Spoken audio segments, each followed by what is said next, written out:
let's get that drinks trolley trundling past Susie. Yes, okay. So what have you taken from the top shelf there?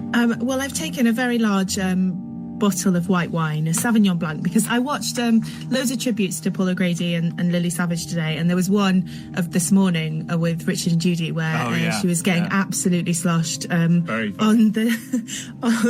the show, and I just thought that was fantastic. So let's raise a glass for Paul this evening with a nice Sauvignon Blanc. That's a very good idea.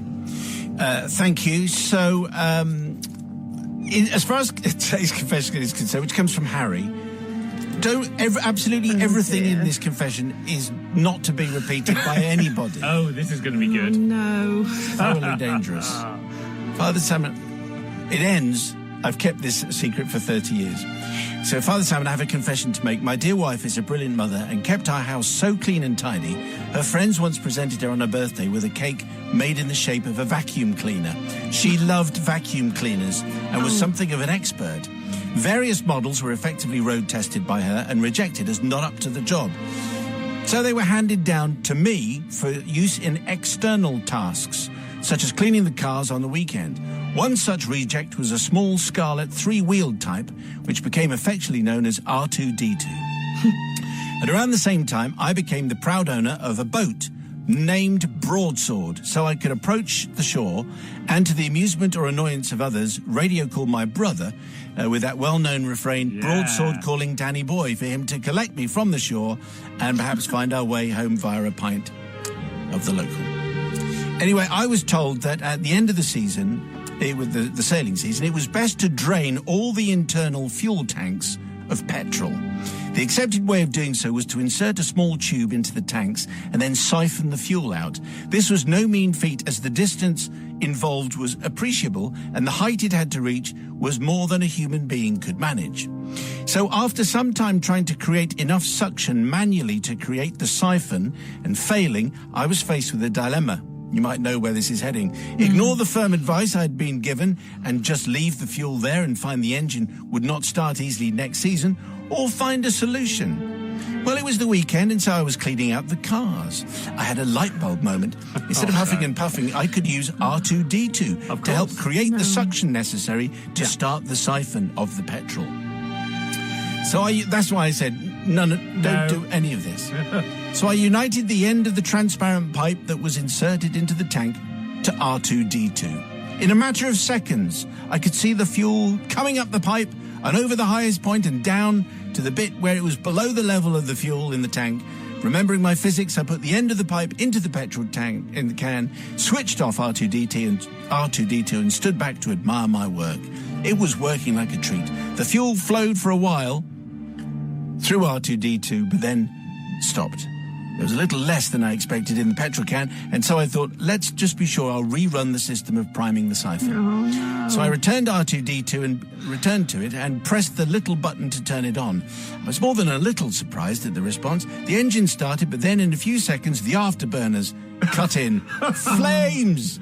The exhaust flap flew off, and R2-D2 headed off in an easterly direction at some speed, coming to an abrupt halt when the electric cable became discounted from its source. Luckily, I had a powder fire extinguisher to hand, and I doused the flames. Excellent. All became quiet and calm again. I breathed a sigh of relief and looked round to check for witnesses.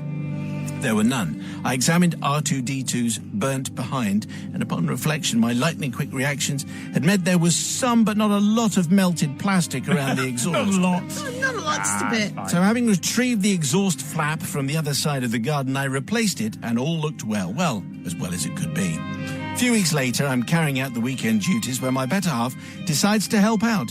And in doing so, she set about cleaning her car with the faithful R2-D2. Once done, it was time to put him away, and in doing so, her eagle eye for detail noticed the effect of the afterburners on the plastic. I made light of it, saying perhaps it had been too near the radiator, or some pathetic excuse like that, until it was pointed out there were no radiators in the garage. Oh, yeah. Yeah. So I was detailed to take R2-D2... Here we go. This is now the confession. I was detailed to take R2-D2 back to the shop where it had been bought and demand a refund. or a replacement. I dutifully set out and returned later with a replacement on the basis the retailer had agreed. This was a very unusual occurrence, and a replacement was the correct policy. Okay. I have kept this dark secret for over 30 years, but now it is the time to come clean. Wow.